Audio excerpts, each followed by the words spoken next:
¿Qué tal? ¿Cómo están?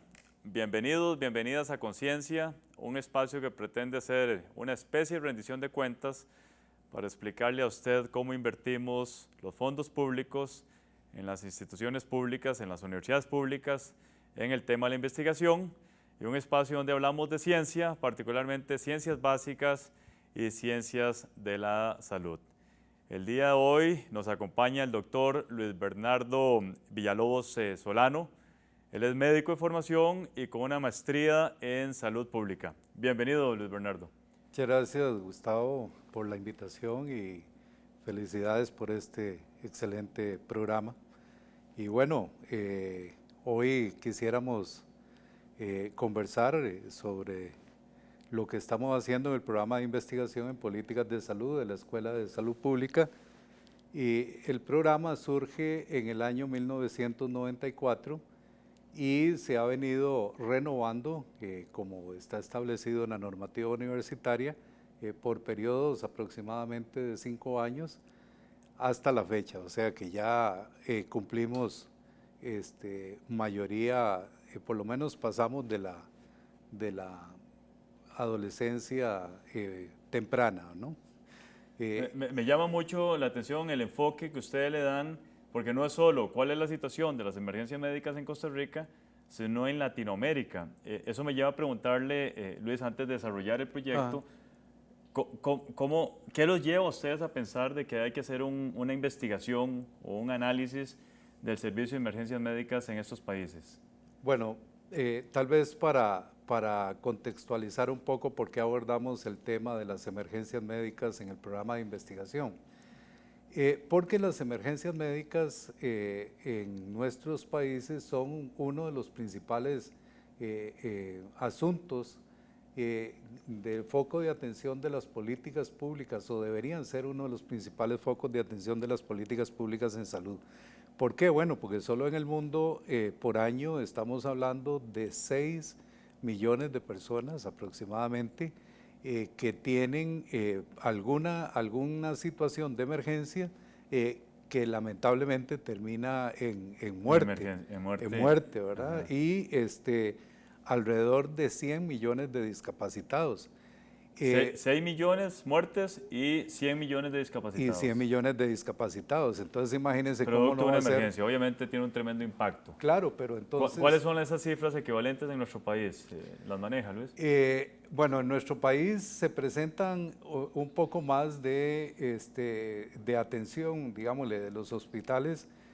Hay referencias de aproximadamente 6, 7 millones de consultas, pero que obviamente no todas terminan en emergencias. Ni en discapacidad, ni en discapacidades, sino que son consultas que se derivan a las salas de emergencia o a los servicios de emergencia hasta de los EVAIS, ¿no? Al igual que hay muchas consultas que no son emergencias, que eso saturan el servicio, pero eso harina otro costal, como diríamos. Claro, claro, pero por ejemplo, en la cifra exacta no se tiene, digámosle, con precisión, porque hay muchas de esas consultas que resultaron no ser una emergencia, sino, qué sé yo, una gripe que no encontró campo en el EVAIS, entonces se fue para la consulta de emergencias de un hospital. Sin embargo, sí es preocupante porque en Costa Rica las afecciones por violencia o por accidentes de tránsito sí se han venido incrementando. En un país que ha pasado de tener 300 automóviles, por ejemplo, a tener más de 1 millón de automóviles circulando por la misma red vial, y donde ocurren accidentes de tránsito que generalmente terminan en muertes en carreteras nacionales donde hay alta velocidad y donde los hospitales lamentablemente tienen una menor complejidad para poder atender esas emergencias, ¿verdad? Que eso lo podemos discutir un poco más adelante. Usted menciona fundamentalmente violencia doméstica y accidentes de tránsito. Lo de accidentes de tránsito últimamente lo hemos estado viendo en los diferentes medios de comunicación, aproximadamente 1.300.000 vehículos circulan por las carreteras nacionales. Es un número que uno no se puede imaginar. Y curiosamente, Luis, fuera de tema, pero sí, se siguen importando vehículos nuevos y vehículos usados y vehículos chatarra. Inexplicablemente, porque eso es lo que está ocurriendo. Aparte del tema de educación ambiental, educación vial, que es un problema extremadamente serio en nuestras carreteras. No es solo el hecho de que haya muchos vehículos, sino lo que eso está afectando. Pero violencia doméstica, ¿tienen ustedes algún indicador referente al por qué violencia doméstica está aumentando en nuestro país? Bueno, en realidad la investigación no se centró, digámosle, en el estudio específicamente de las causas de violencia. O sea, nosotros, digamos, lo que sí estudiamos fue los accidentes o lesiones de violencia que estaban llegando a los servicios de los hospitales, pero no específicamente las causas. Las causas. Sin embargo, yo sí te puedo decir que hay un problema preocupante donde el tema de la violencia sí se ha incrementado. Asaltos, por ejemplo, que terminan con balazos inexplicables o heridas con arma de fuego de manera inexplicable, donde la gente entrega lo que le piden y sin embargo después va el balazo. Innecesariamente. ¿No? Innecesariamente. O por ejemplo, la intolerancia que se da por ejemplo, en algunas discusiones que son asociadas a la droga o al alcohol, a algún tipo de sustancia psicotrópica, que termina también con discusiones violentas, ¿no? Por ejemplo, el caso de aquella persona que sin mediar razón dispara a un conductor por detrás porque únicamente le tocó el clauson, la bocina porque se le metió en horas de la noche, ¿verdad? Y cosas de ese tipo. O bien por causas, por ejemplo, de narcotráfico, ¿verdad? Recordemos, por ejemplo, la avioneta que cayó, creo, en uno de los ríos del área metropolitana, creo que el Torres, y los millones que le está tomando a la caja mantener a ese piloto en nuestro sistema y que no cotiza. Exactamente. Vamos a dejarlo ahí, Luis, porque tenemos que ir a una pausa. Ya regresamos con todos y todas ustedes.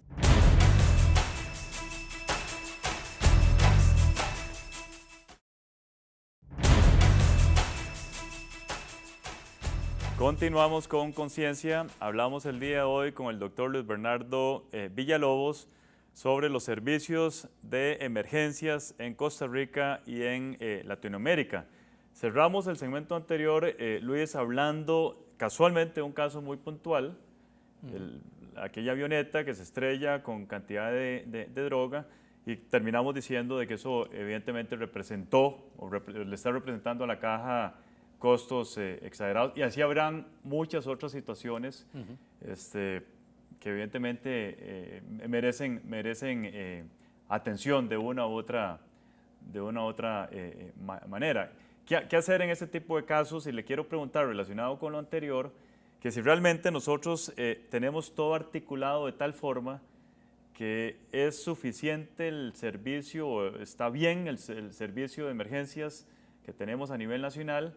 ¿Qué pasaría eventualmente en el caso de una catástrofe nacional, sumado a todos los casos de emergencias médicas que tenemos en el país? En otras palabras, los hallazgos o los resultados del proyecto de ustedes. Bueno, tal vez nos estamos centrando en el caso de Costa Rica, ¿verdad? Pero este estudio que nosotros hicimos forma parte de un estudio que se hizo a nivel de América Latina y el Programa de Investigación en Políticas de Salud le correspondió desarrollar el caso de Centroamérica y República Dominicana.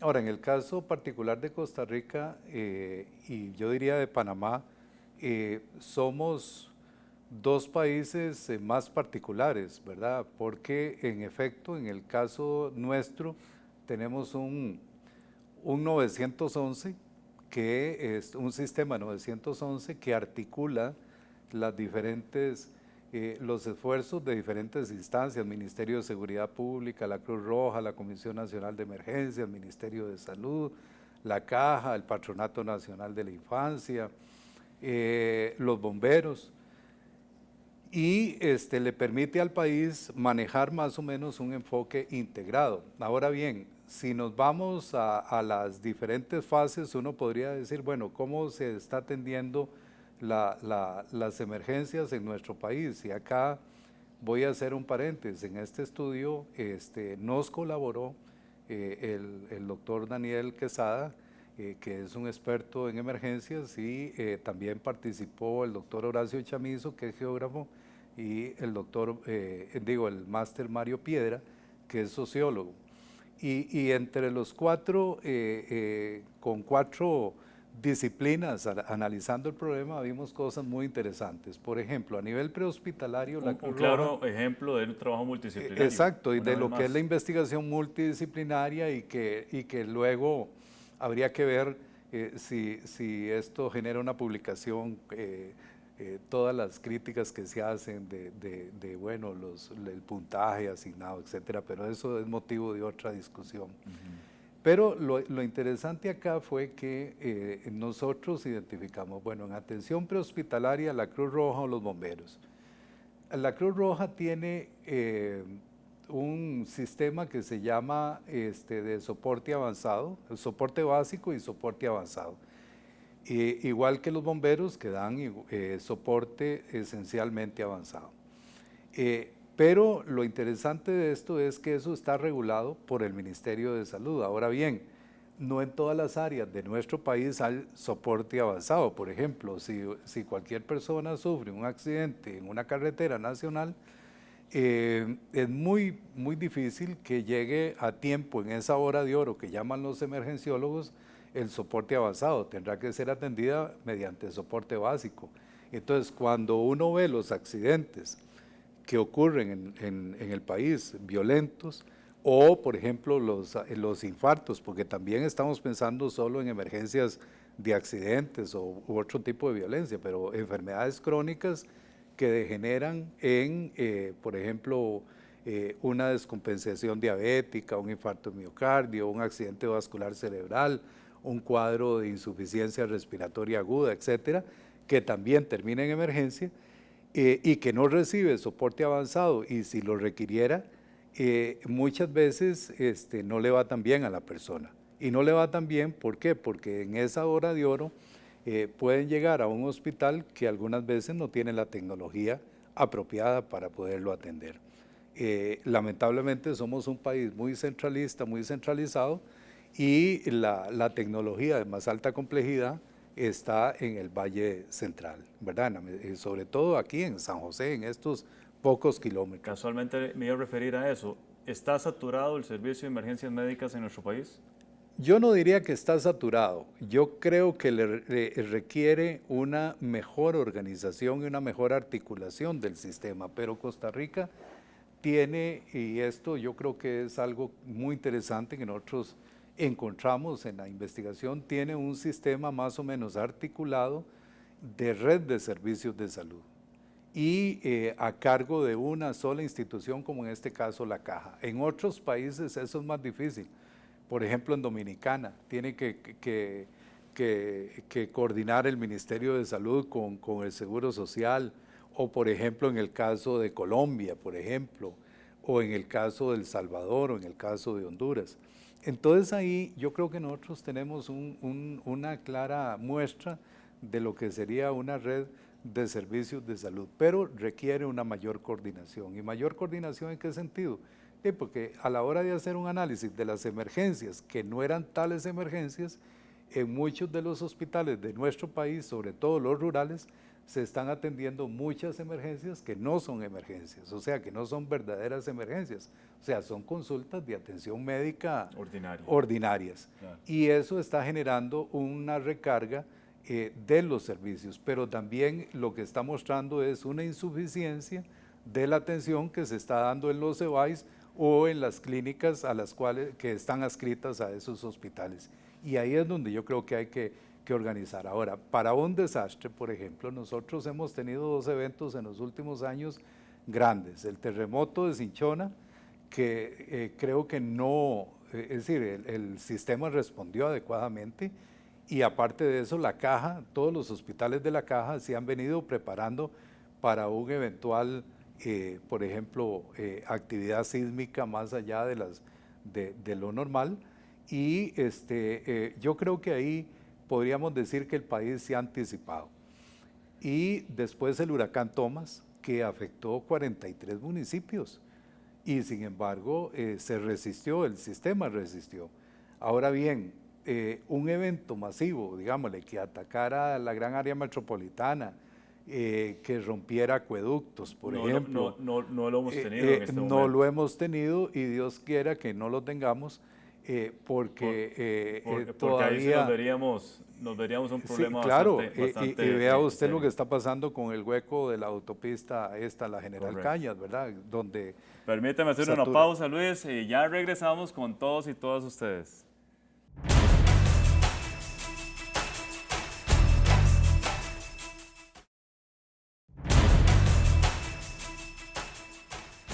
Continuamos con Conciencia. Hablamos el día de hoy con el doctor Luis Bernardo Villalobos, profesor e investigador de la Escuela de Salud Pública de la Universidad de Costa Rica.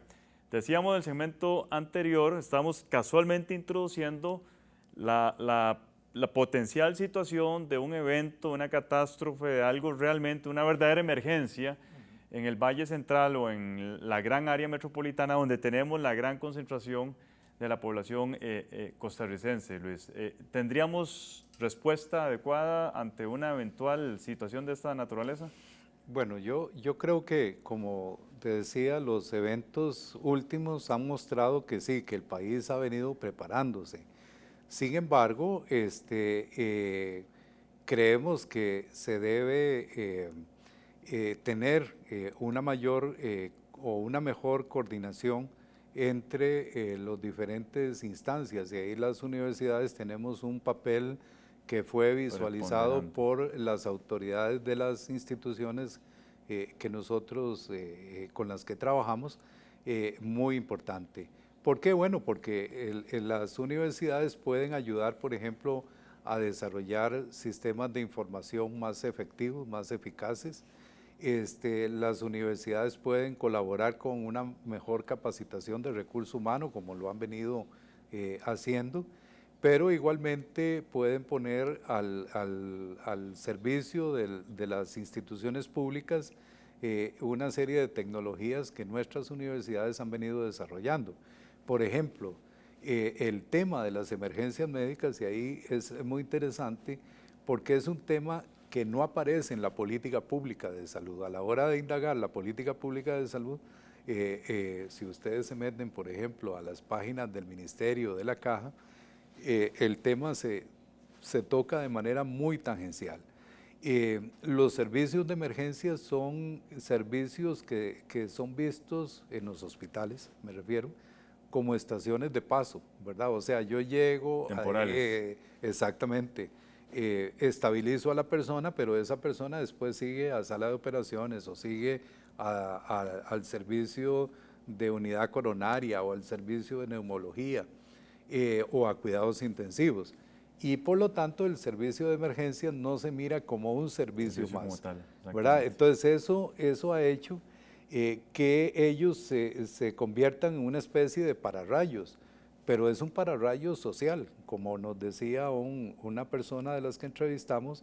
Aquí nosotros vemos cuán deteriorado está el país en términos, por ejemplo, del control de las enfermedades crónicas o de los asaltos que terminan con heridas con arma de fuego o heridas con arma blanca, o de los atropellos o accidentes de tránsito, o el consumo de drogas enervantes, ¿verdad?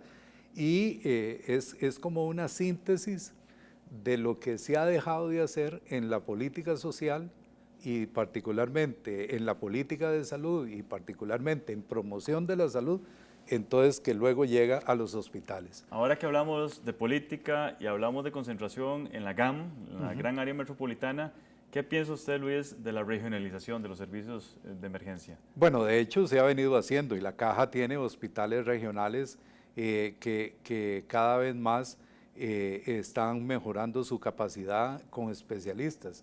Sin embargo, está claro y las estadísticas del Colegio de Médicos así lo muestran, la mayoría de especialistas están concentrados en la gran área metropolitana, ¿verdad? O sea, eso no es, se están formando creo que alrededor de 180 especialistas por año.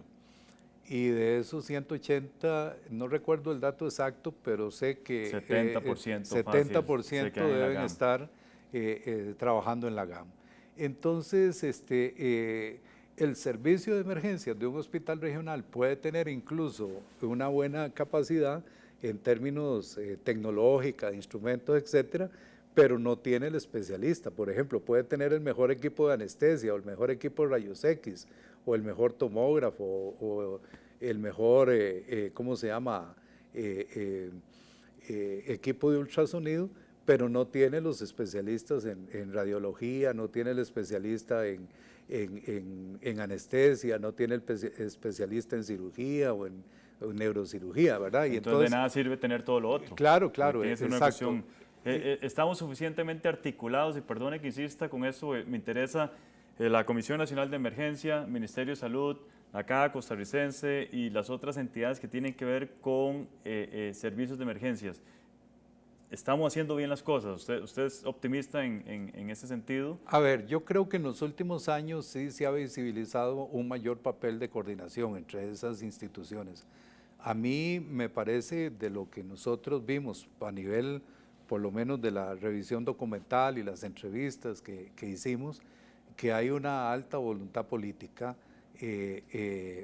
para poder articular mejor los esfuerzos. Sin embargo, ¿hay posibilidad, digamos, de aceptar las recomendaciones que ustedes van a hacer como producto de su trabajo y que potencialmente van a ser incorporadas en las políticas de cada uno de los países participantes? Bueno, esa es la intención nuestra. De hecho, recientemente me correspondió ir a una reunión a Panamá, donde la OPS, que fue la instancia que financió parte de este proyecto, de este estudio, nos invitó para que expusiéramos los resultados y decíamos, bueno, ¿y qué sigue aquí después, verdad? Entonces la OPS está promoviendo junto con otras universidades de la región y de Europa y de Estados Unidos una estrategia muy interesante que es la estrategia RITS, que es la estrategia de la Red de Interconectividad de Servicios de Salud.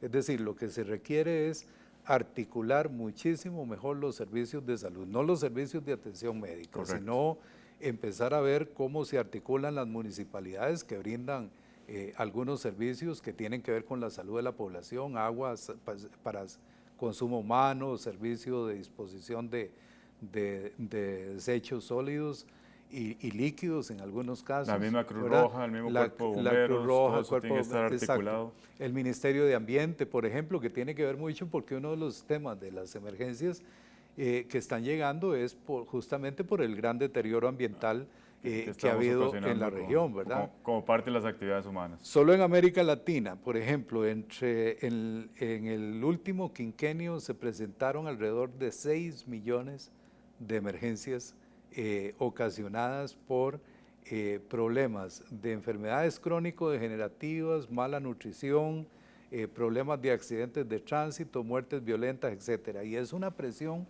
para los servicios de salud. ¿Por qué? Porque la atención de una emergencia es muy cara. Mientras una consulta te puede costar en un hospital, digámosle, la atención de una persona por día te puede costar en un hospital unos 120,000 colones, en un servicio de cuidados intensivos te puede costar 10 veces más. 10 veces más. ¿Verdad? Lamentablemente, Luis, nos quedamos sin tiempo.